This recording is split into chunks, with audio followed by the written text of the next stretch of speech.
Shalom, kita akan berbicara pada saat ini tentang bagaimana kita harus berlaku bijak di masa akhir zaman ini. Kita semua mengetahui cerita tentang seorang raja yang penuh dengan kebijaksanaan. Dia adalah Raja Salomo. Di dalam 1 Raja-Raja pasal 3 ayat 1 sampai 28 itu dibagi dalam dua perikop, yaitu ayat 1 sampai 15, yaitu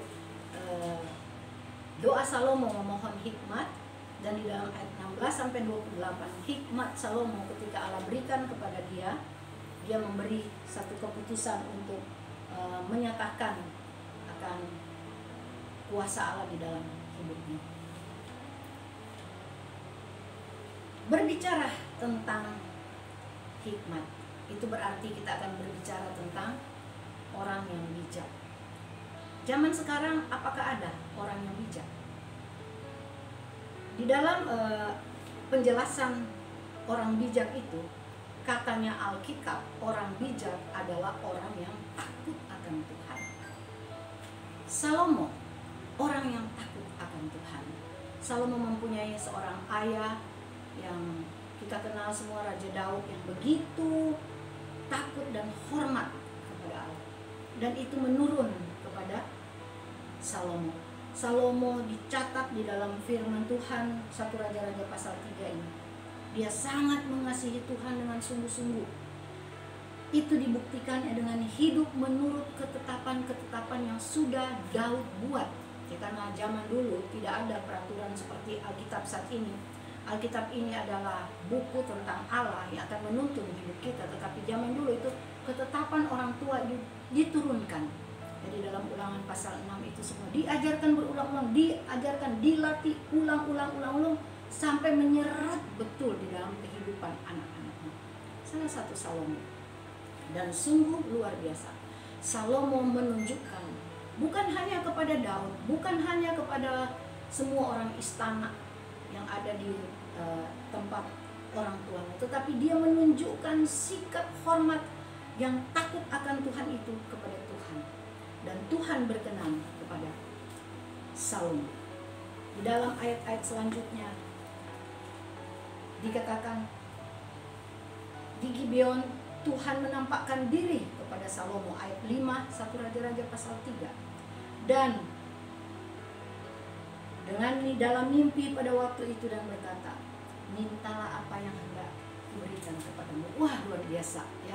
Kalau Tuhan berkata kepada kita, mintalah, manusia aja bilang sama saya, enggak usah khawatir, enggak usah takut. Ya, saya percaya itu. Apalagi kalau Tuhan yang berkata, jangan takut, suamimu bersama dengan saya, anggap aja lagi retret, nanti juga ketemu. Jadi itu merupakan kekuatan saya belajar, itulah hikmat ya. Hikmat itu adalah memandang segala sesuatu dari segi pandangan Tuhan. Ibrani pasal 12 ayat 2. Memandang dengan pandangan kepada Yesus, memandang kepada Allah sebagai pokok hidup kita, sumber andalan hidup kita. Bapak Ibu Saudara yang dikasihi Tuhan, memperoleh hikmat bukan harus belajar ilmu pengetahuan, bukan harus sekolah secara formal, bukan. Tetapi memperoleh hikmat adalah tekun membaca firman Tuhan. Orang bodoh aja, kalau dia mau takut akan Tuhan dan dia mau sungguh-sungguh yakin akan firman Tuhan dan ketetapan, saya percaya Tuhan bisa angkat dia menjadi orang berhasil. Tetapi orang yang sudah berhasil merasa dia hebat, kalau ngomong besar, ngomong tinggi, tetapi tidak sesuai kehidupannya dengan firman Tuhan, bukan orang yang ngejatuhin dia, tapi Tuhan bisa jatuhin. Mari hati-hati, ini zaman akhir. Saya sungguh-sungguh merasa harus menyampaikan ini. Kita harus menjaga hidup kita supaya makin hari, makin menjelang kedatangan Tuhan, kita makin memuliakan Tuhan, makin meninggikan Tuhan. Dan mintalah selalu hikmat dari Tuhan untuk bisa melihat ke depan.